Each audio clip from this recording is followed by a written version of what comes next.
Hello, and welcome to Hillbilly Cat History, where we're once again following our fictional Memphis Elvis fan, Joyce, as she tries to unravel the mystery of August 16th, 1977. Joyce was there in Memphis on the day that Elvis passed away. She heard the terrible news. She began to listen to the radio. She watched the TV news reports. We are now in the next morning as Joyce is moving her way through the newspaper reports. She's managed to get a whole lot of them in her hands from all around the world, and she's reading through them one by one.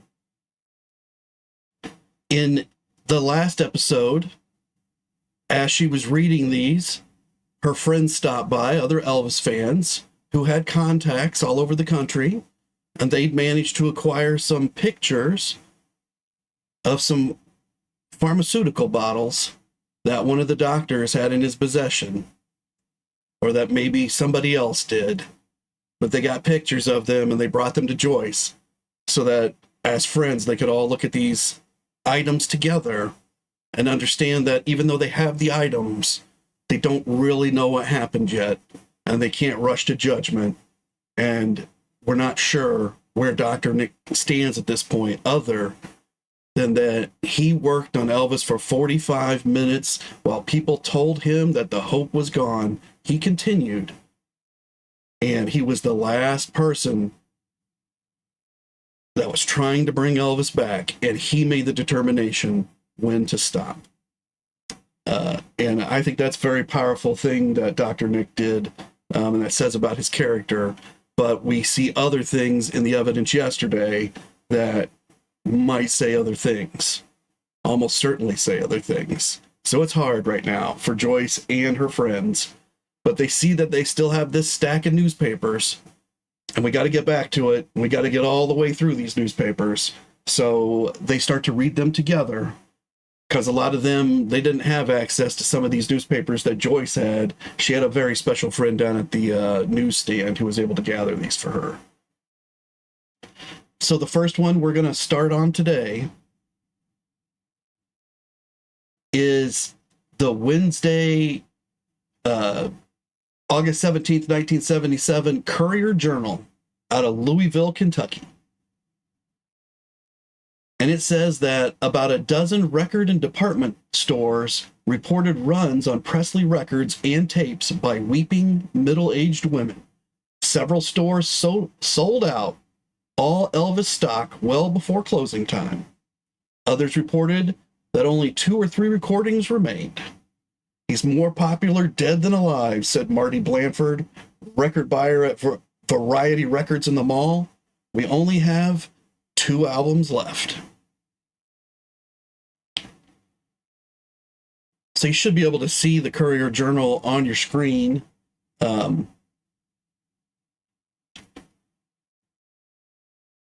That's what I'm reading from, is this Courier-Journal. And what they're saying is that people are rushing to the stores. They're buying up all the Elvis Presley recorded material, that it's mostly middle-aged women, and that they have sold out, and they don't have any more, and they're trying to get more there. Just a Girl Who Loves Elvis, hi, thank you for coming. Definitely appreciate you being here. You haven't really missed anything yet. We just got started. So about a dozen record and department stores reported runs on Elvis Presley records and tapes by weeping middle-aged women. Several stores sold out all Elvis stock well before closing time. Others reported that only 2 or 3 recordings remained. He's more popular dead than alive, said Marty Blanford, record buyer at Variety Records in the mall. We only have 2 albums left. Now, with a name like Marty Blanford, you'd think this is a guy that wants to sell records. But you would be wrong. Hi, Terry. Thank you for coming. Appreciate seeing you here as always. The next section says customers wanted to fill out their Elvis collections, she said. So Marty Blanford is a female that buys records for Variety Records in the mall, and they bought everything they could get their hands on. Only one such customer was male, she said.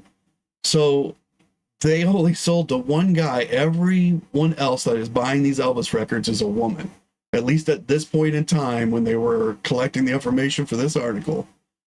The store normally sells about one or two Elvis records a day, but it has emptied its racks of 40 by 9:30 p.m. last night, Ms. Blanford said.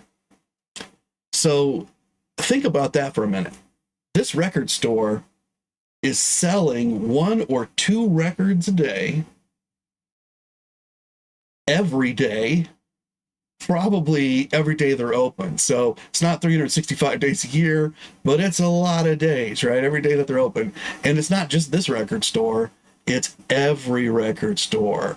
Every record store in America, and probably England and maybe some other countries, every single day is selling one or two Elvis records. And to keep up with that demand, they keep 40 in stock all the time. So if you just multiplied 40 by the number of record stores that were out there, which I have no idea what that number is, but a couple, three, every big city, I would think. I think you'd see there's a lot of stock out there that's immediately snatched up. But that Elvis was driving sales every single day.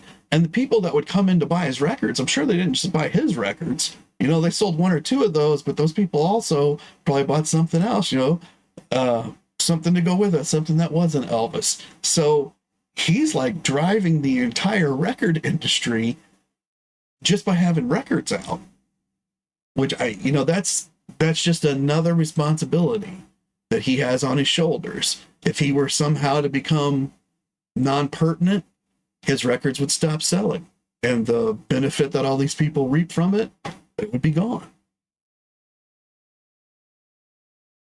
Marty said that we already read that they wanted to fill out their record collections. So let me take a look here. Marty says that, quote, they're looking for the movie soundtracks, the obscure and early albums. They were talking about having seen him. One woman said she had a ticket to one of his upcoming concerts, and she was going to save it for her children. So they're looking for the movie soundtracks and the obscure and early albums. Now, since most of these people are middle-aged women, that tells me that they're looking for the moment that they fell in love with Elvis. It was either one of those early records back in the 50s, or maybe they came more of age in the 1960s when he was in movies every year, several times a year, and they would go to the theater, and maybe they saw him up there on the big screen one time, and that began their Elvis journey. And that's what these people, these women, they're trying to recapture, is to make sure that they have that piece of their Elvis journey. The moment when they began to love Elvis and he began to love them back. Some customers, or the store, would reorder huge stocks of every Elvis record available, Ms. Blanford promised. But that's just ordering. Those records don't exist. They haven't been pressed. So RCA is in trouble at this very moment. They don't have the capability to press the number of records that's being demanded, and they don't even understand the demand at this point. This is just the morning after. No one understands the demand. Soon they're going to have a plant, and I think it's Indianapolis, that it's dedicated to Elvis. They'll be pumping out records just for Elvis. They'll bring it online just for that purpose, but they will be printing and pressing his records in other places. And when you think about a record, you don't just press the record. You got to get the label on there. The label has to be printed. You got to have the sleeve. You got to have the paper sleeve that goes inside. You got to have it all put together. I don't know if they came shrink wrapped back in those days or not, but they got to get packaged in some manner together and then shipped off to the distributors. And then those record shops have to get them out onto the shelves and then sell them. So it wasn't like they could just get them overnight. This was something that was going to take some logistics and some planning. Some customers thought a shortage of Elvis records would result from the 42-year-old singer's death. So they bought out the entire stock of the Woolco store. So they were prepared. They thought, I better get everything now before it disappears. So let's look at a few images that go with this. So here we can see Artist of the Week, Elvis. And this was for his Moody Blue album. And this gives you an idea of what the prices were when you walked into the stores. So they're saying that there's a list price on, I don't even know which albums they're trying to tell us here. It doesn't make much sense to me. I think one is a tape and one is an LP, and but they're saying if it's $6.98 and their price would normally be $5, $4.96, then they're on sale today for $3.50. So you go in there, I guess, and Elvis would have had records that were priced at every one of these levels, and then they would have been on sale, and you would have got them at this special price on this 1 week.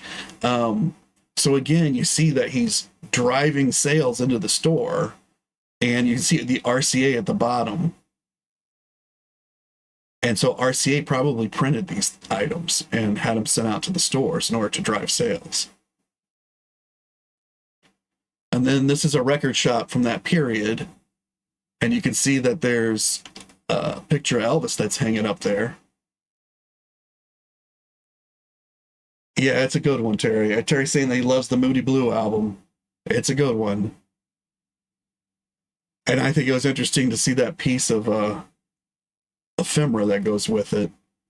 And a big piece like that, often lost. I mean, they were sent to the record stores and nobody really kept them after they were, they weren't needed anymore.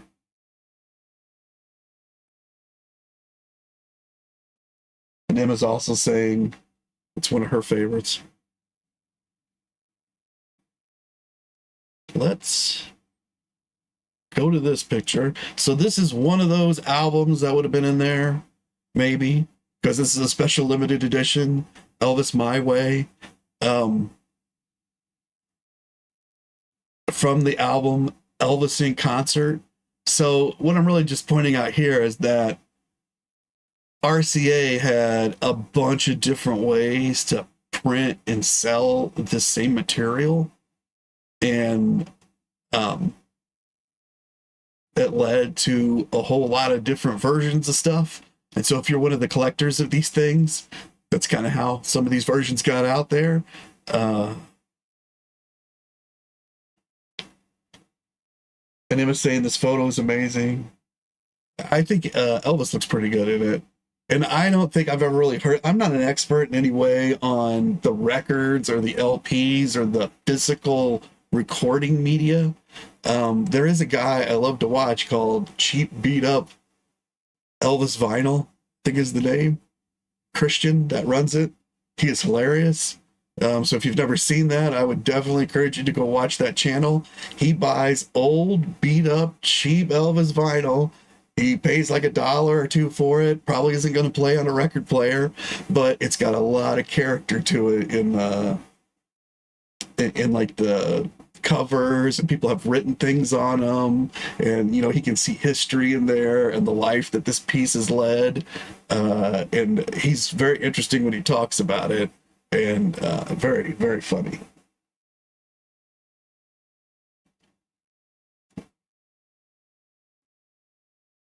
So here's a record shop, and this is one that was in Los Angeles in 1977.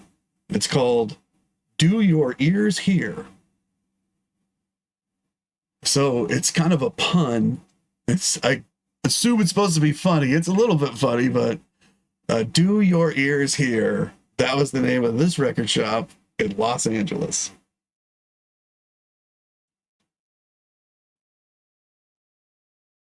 And Emma's saying thanks for recommending Christian. You'll like him.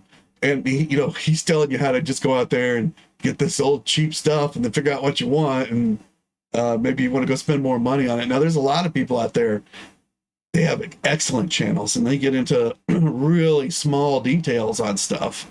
So you could go all kinds of ways with collecting that. Yeah, Terry, he did look in great shape on the photo. And here's another one. This would have been a record that would have been in there.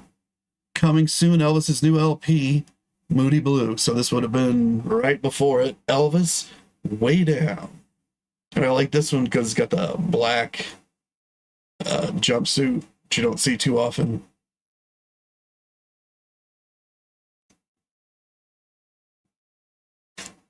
We'll leave that one up for a minute as we...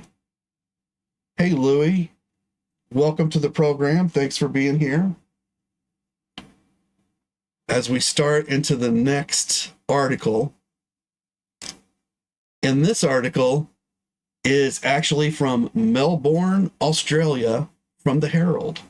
So we are now moving out of the United States, going around the world, all the way to Australia. And what this says, hold on a second, just a second for me.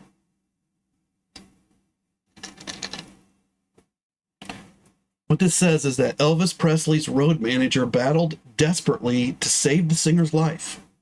Ambulance men and a hospital casualty team continued efforts to revive him. They failed at 3:30 p.m. Presley's doctor pronounced the king of rock and roll dead. The words coming from American journalists who, in their rush to put out their story, showed their ignorance with statements like, he went into semi-retirement in the late 60s. He later returned to sell out concerts at Madison Square Garden. And when he allowed himself to be inducted into the Army on March 24th, 1958. So what this paper is stating is that these statements are not correct, and they're subtly not correct. These aren't outrageous, well, one of them is, but they're not outrageously incorrect statements that a normal member of the public who doesn't know Elvis very well would understand are incorrect. And so, Louis, you have joined at exactly the right time, because this is Australia stepping up on August 17th, 1977, on the day that they received these reports from America, and they're immediately stating these reports are not correct. And they're defending Elvis by saying, this is not right. Look at this. It's not right. So what they said, what was said by the American reporters was he went into semi-retirement in the late 60s. Well, as we know, there weren't any breaks in the late 60s. He did the 68 comeback special, and he went and did another movie to finish that contract out. And then he moved on to the International Hotel, where he had his breakout return to the stage performance. And he performed steadily from there until Madison Square Garden. So that's really what they're pointing out, is that he was never in semi-retirement, that he was always there in front of the public. He just switched from being in the movies to being in live performance. So it's a very subtle thing that they point out, which I think is very good for them. Let's move on in our pictures for a second. Here's another record store from the period. This is one of those places where it's selling out, and it's called the No Name Records. So back in this day, they had a lot of, record stores were independent. They weren't these giant chains. There were some chains, but most record stores were independently owned, and they showed their independence through, humor like this. No Name Records. Hello, Anna. Thank you for coming. I definitely appreciate you being here. And I also love the cars that are in this picture. These are the station wagon is 70s for sure. The blue one next to it, I think that's a late 60s vehicle, might be early 70s. And the maroon vehicle you can just barely see. I'm pretty certain that's 70s, but this picture is from 1977. And this picture is a Woolco, because Woolco was in one of the articles we just read that people were buying out the entire stock of Elvis records at the Woolco's. So that's what one would have looked like. You know, and they all looked a little bit different, but that's what a kind of standard Woolco would have looked like.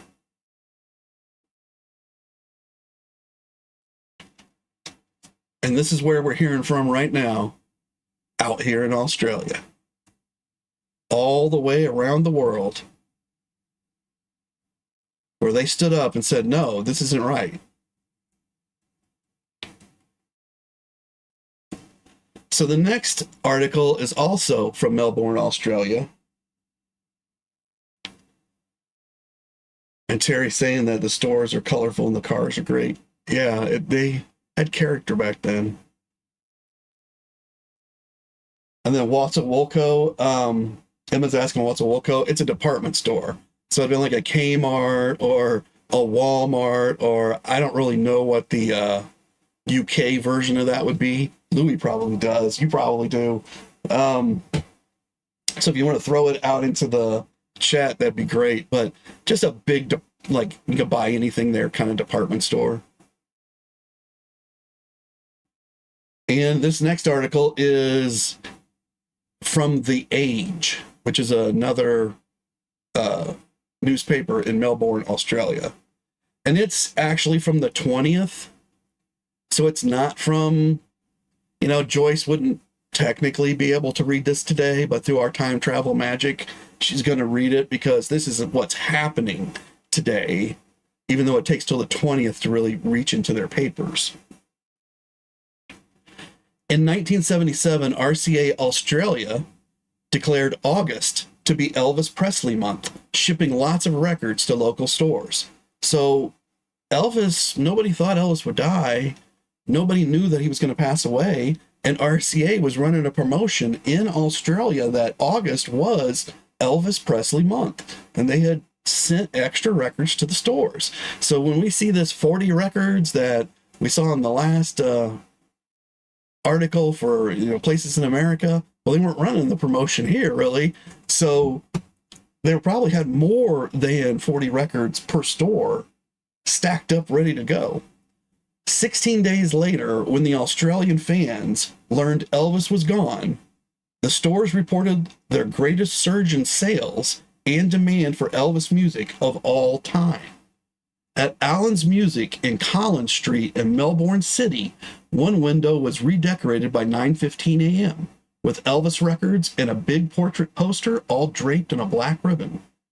So this store, Allen's, had the foresight to say people are coming to buy Elvis records, and within 15 minutes of their being open, probably, because they probably opened at 9, they were ready to go with a brand new display in the window.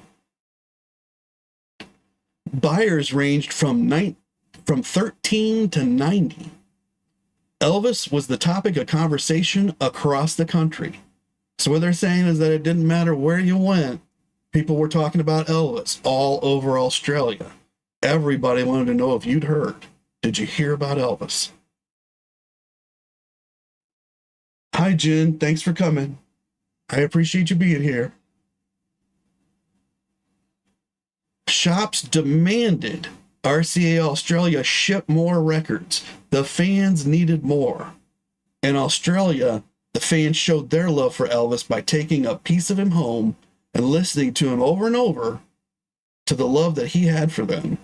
So they took, you know, and that was just my line in there to talk about this article. But what we're seeing in Australia is these fans, who again are mostly middle-aged women, are rushing to the stores to buy up their memories of Elvis Presley before they disappear, because he's gone and there aren't going to be any more memories. And it's exactly like we saw Arlene's friend Rose say in a couple episodes ago, that when she heard Arlene say, I knew it, when Pauline, the maid or the cook from Graceland, called her to say that Elvis was gone, and she said, I knew it, that she knew immediately it was over. Not that he was gone, or that anything, that it was over, that the love affair that they had all had was over. And these Australian fans are feeling the same thing, and they're out there trying to pull up to get these memories before they're all gone. And now we're going to move to another Australia newspaper report from Melbourne. It's the Herald. So this is actually the same paper that we just saw defend Elvis by saying, hey, we saw this stuff come from these American journalists and it isn't right. And it's kind of crazy because this particular article is not written by an Australian. It's written by Bob Greene from the Chicago Daily News Service. We already know Bob Greene. In previous episodes, we've seen that Bob Greene is the guy that interviewed Sonny West the morning that Elvis passed away. As Sonny was promoting his book, Elvis, What Happened? So then Bob went and wrote up the newspaper article, and because he's part of the Chicago Daily News Service, which is kind of like a wire in and of itself, he sent this out and all over the world. So that's why I'm bringing it up here, is that it's in Australia and they're reprinting what Bob has said. And there are things that are said now that aren't quite the same as we saw before. So as they get these articles, they move things around, shift things around, print some of it, don't print some of it. So we're kind of putting together everything that Bob has put out there. And so what this says is, it starts with a quote from Sonny West. Okay, I've brought up an image here that these are UK papers. And we're going to get into some of these UK papers in a minute. And the Herald is not one of these papers. Okay, these papers are kind of like the National Enquirer in America. They are tabloids more than papers. The Herald is a respected paper. The Chicago Daily News is a respected paper. You know, so what we're seeing in this article that I'm about to read, this is respected news. And what's going to happen is they're going to take this news and they're going to put it in these tabloids. And we're going to see that in a minute. Now, this is RCA Australia, because RCA had, you know, their own, it's like its own corporation in Australia, you know, it's running its own thing. And they were the ones that were pressing and pushing out the Elvis records in that area. And this is the book, Elvis, What Happened? And so the worst parts of this book are basically being printed right here in the open for us all to see within the paper. I don't really understand the marketing behind any of this, because they're just blabbing it all into these interviews, and there's almost no reason to buy this book anymore, because all it's got left in it is sweet stories, right? And who wants to pay the money for the sweet stories? Because the publisher thinks that's not what sells this book. They believe this sensationalistic stuff is what sells the book. So it starts out with a quote from Sonny, and he says, "Sometimes I couldn't believe it. Elvis would be sitting there, his eyes closed, his head hanging down, his mouth open, and he couldn't even manage to get his eyes open. He was on pills all day long, and he would give himself shots in the arm or the leg with those little plastic syringes. He would have us give him shots in the rear end. We prayed for this man many times.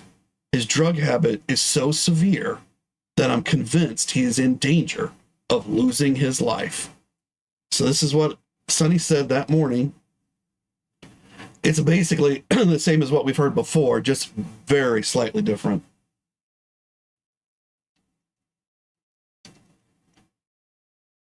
And then it goes on to say that this is Delbert Sonny West. You know, Delbert is his first name for anybody that didn't know. He'd worked for Elvis for 16 years. And he was the very first newspaper interview on the subject ever given by a member of Presley's entourage. So this article is also giving him the crown for being the very first person who was within the inner circle to make things public that he knew that Elvis would have wanted to keep private. And Terry's saying that the book should never have been written. Certainly shouldn't have been written in anger as they wrote it. And there are things in the book that I believe should have remained private. So it's not about truth with the book. It's about what was the intention of the book, and the intention to help Elvis by publicly humiliating him, which is what this book was designed to do. And as you've seen already from the quote we just read, I mean, surely that would have hurt Elvis, even if he was doing those things in order for everybody to know that. And we don't know that he was doing those things at the end. I mean, it's possible he was doing them before. And again, it's so difficult because the three aren't really lying in most cases, right? They may be twisting the truth, maybe seeing it from their perspective, but it's not necessarily lies. It's not about the truth. It's about what they should have and what they shouldn't have said. And, from that, I just want to also say that, put my disclaimer in, this is for entertainment purposes only. We always got to say entertainment purposes only. This is just my opinion, but we can't judge these people as good or bad because Elvis loved them and he saw good in them, and he said it many times, and they did not treat him well. That doesn't make them evil people. That means they did bad things. And so you always have to wonder what Elvis would have thought of these people, what he would have done. I mean, I think we can definitely speculate that everybody in Elvis's life, with the exception of one person, maybe two, and the one for sure is Vernon. And I'm not going to mention who the other one is because people will never believe me. But one of them is Vernon. He's the only person Elvis could trust. The only person Elvis could trust 100%. And anytime he gave his trust to other people, it was brought back to him and it was broken in some way. Now, sometimes the break was something that you would think isn't really a big deal. But Elvis valued loyalty, and at the end, he had a lot of difficulty seeing it in anyone. And it's not clear that there was anyone that was loyal to Elvis other than Vernon. Absolutely 100%.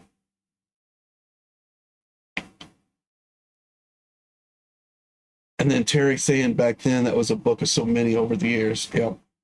So, and I believe what's happened is, not Elvis what happened, but what happened from Elvis what happened is that it became acceptable to the people in the inner circle to go ahead and print out or sell sensationalistic information because Elvis was no longer here, and they could justify it as Elvis wanted to take care of them. They're telling the truth, these other things, and they've done all of that, and it's all out there now. It's too late for all of that. It's too late to look back and say, because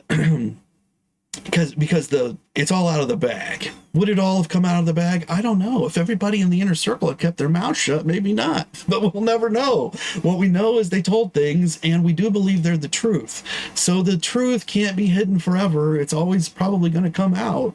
So it's just a difficult thing. It's a philosophical thing. It's one of those things that you get to think about while you walk, your own personal Elvis journey, your own road, which I always see as like a yellow brick road, that everybody starts with one brick, just like Dorothy. And your brick was probably a song, or it was a movie that Elvis was in, or it might have been the 2022 movie, or it might have been a quote you saw from him in a book. All kinds of ways to spark your interest in Elvis. And then as you walk down that road, it gets wider and wider.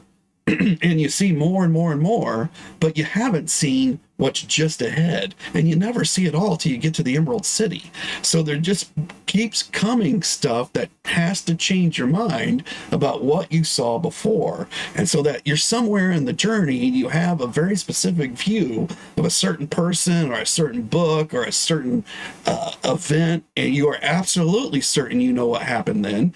And then you see the next brick and it changes everything. Or at least that has been my experience on my journey of learning about Elvis. And that's what I'm trying to share with you guys now. So let's move on to the next article.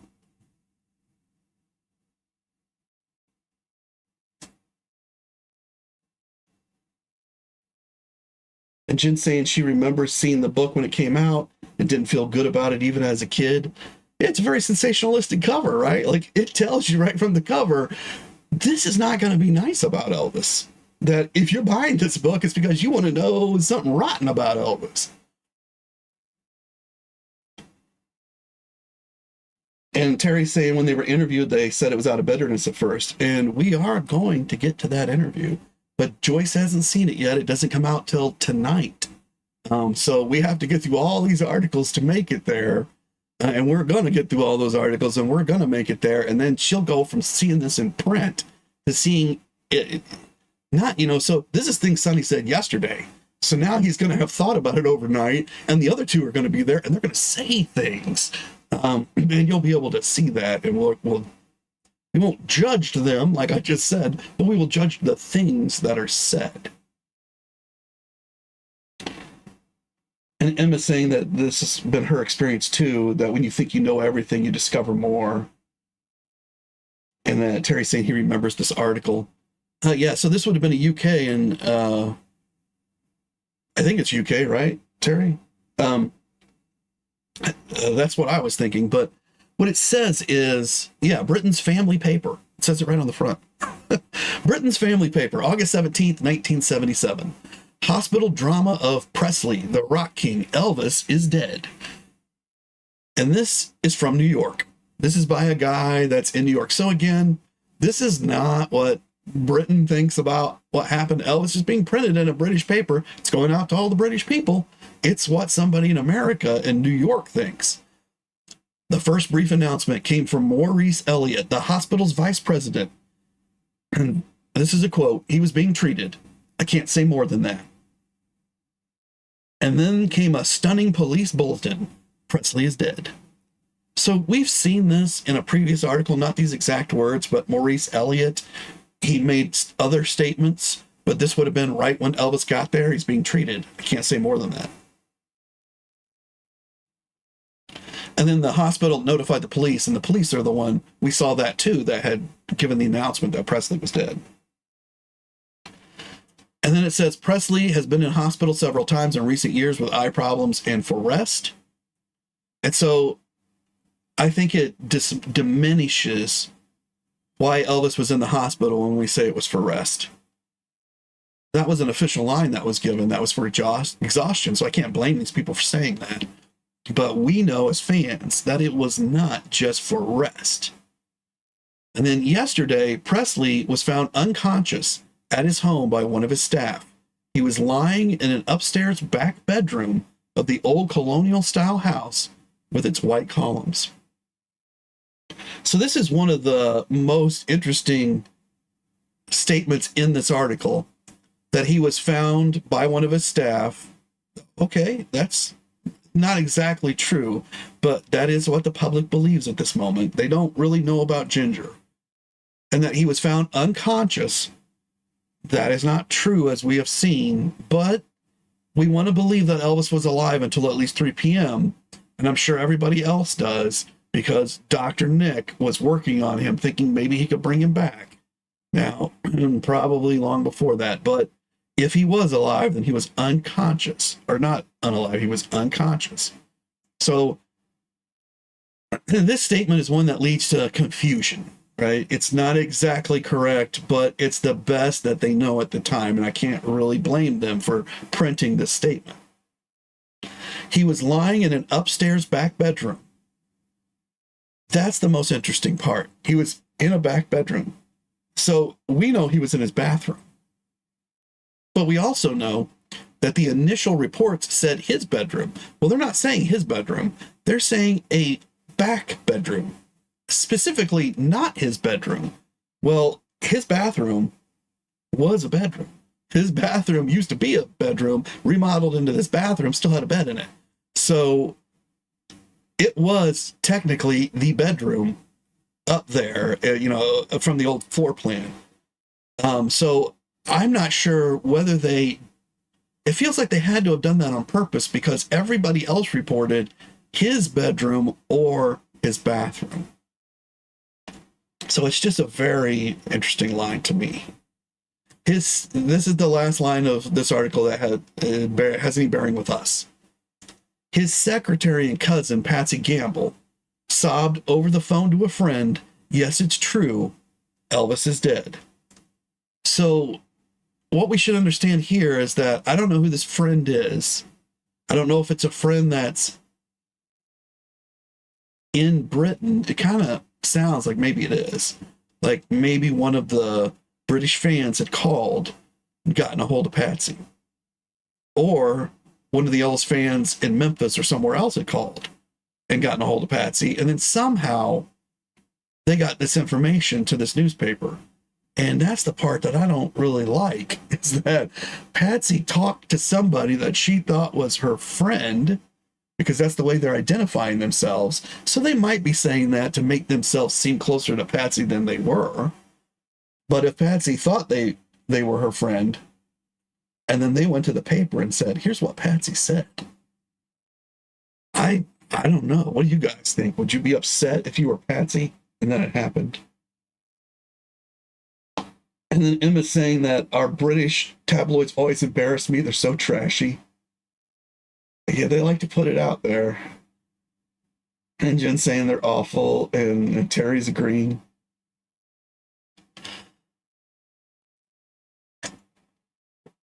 What I will say is they weren't very kind to Elvis.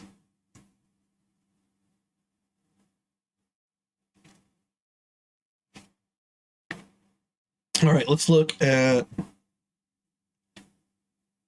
This is a story that I'm about to tell you that's not in a paper. This is a story of a fan. Well, not exactly a fan. This is a story of a person who was alive on August 16, 1977, and they had a job working for HMV. And HMV is His Master's Voice, which is RCA in the UK, specifically in England. That's His Master's Voice. And this is a picture not of the store that he worked at. I don't know which one he worked at, but he works somewhere outside of London, and he'll detail it here for us in a second. But this, I believe, was a store in London, and they did not all look the same, but they all kind of look the same. So this gives you an idea of what they would have looked like. And then Terry's saying that that's the trouble with tabloids. Once they get a story, they never stop. And Emma's saying that she would be cross if she was Patsy. I think so, right? Like, I think Patsy is in the middle of one of the worst moments of her life, and she's fielding probably thousands of telephone calls at Graceland because that phone's got to be running off the hook. And she's out there in the office, or maybe she's come inside by this point to share her grief with the people in Graceland, and she's answering these phones. And because I don't think she was making calls out. I mean, Pauline made a call to a special friend. I could see that. Patsy might have called a couple people, but I don't think she called anybody that she would have called a friend who would have gone to the newspaper. It's just terrible, right? Or maybe Patsy said, "Hey, yeah, you can go and tell him." I don't know. Maybe she did. Again, I'm a fan with an opinion, looking at a few words in print. And Jen's saying that she doesn't read the Daily Mail, but my sister showed me an article about Elvis yesterday. Yeah, they're still going. They're still going. But to get to this story about HMV, this is an HMV outside of London, and it's August 16th, it's actually August 17th, 1977. So Elvis has passed away, but they haven't really heard it because of these time differences and all that over in the UK, and he doesn't know about it when he goes to bed, and he doesn't hear about it until he gets up the next day and he makes it to work. And of course, he's working at HMV, which is a record store, and he's working at the largest record store outside of London, and it's roughly 200 miles from London.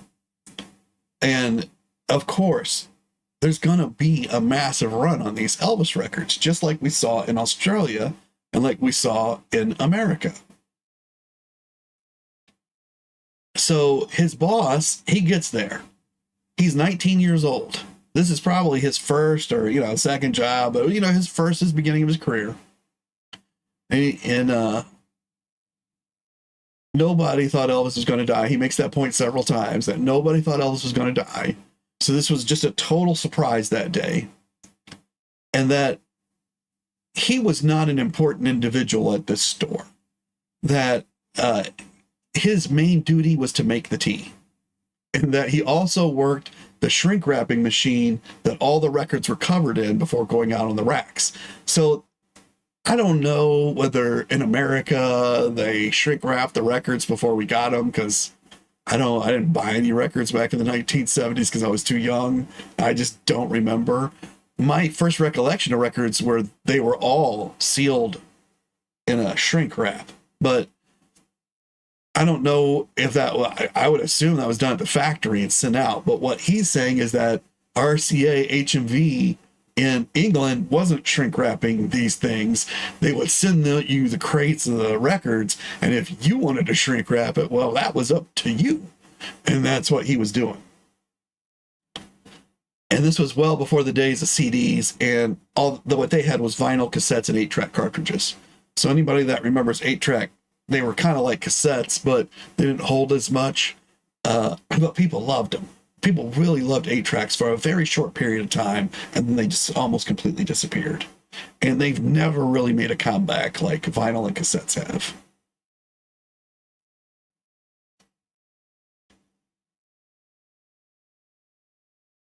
And then he goes on to say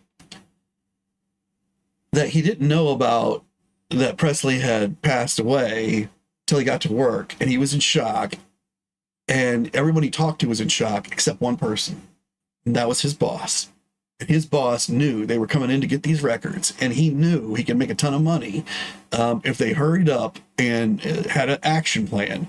So he had the action plan. He knew all the rival shops in the area would sell out of everything Elvis, and he knew he was going to sell out too. So he sent this guy and another guy, probably another 19-year-old, 20-year-old, one of these low-level guys. He sent these two guys on a train to London. He gave them 500 pounds in cash. And he told them to go to RCA Records, where they print the records and they ship them out from, and to buy as many of them as they could fit into a black cab taxi. So those of you who have never been to London, you may not know the taxi, and I don't know whether those black cab taxis are still running. I went there 20 or 30 years ago, and they were still there then. And it was a very iconic feature of London. So anybody who's been to London is going to know exactly what these black cabs are. But they're going to fill one of these up, and they were going to put all this stuff onto the train. So if you guys know the trains in London, they're smaller than the trains in America. So when you think about a train in America, you think of this huge boxcar, and these would have been passenger trains that were really set up to seat people. And maybe there was a freight area or baggage area where they could put this stuff on. I don't know. I don't know how they carried it all on, but he got the $500 worth of stuff, and he got it back. But the whole time he was worried, what if he got mugged, or what if he got murdered, or what if he lost the cash on the train? And it turns out he made it back. He was triumphant, and he had hundreds of the greatest hits albums, and they sold every single copy. So even though he went down there and got 500 pounds worth of raw material records and brought about, they were all gone. So his boss was right. His boss should have sent 4 more guys.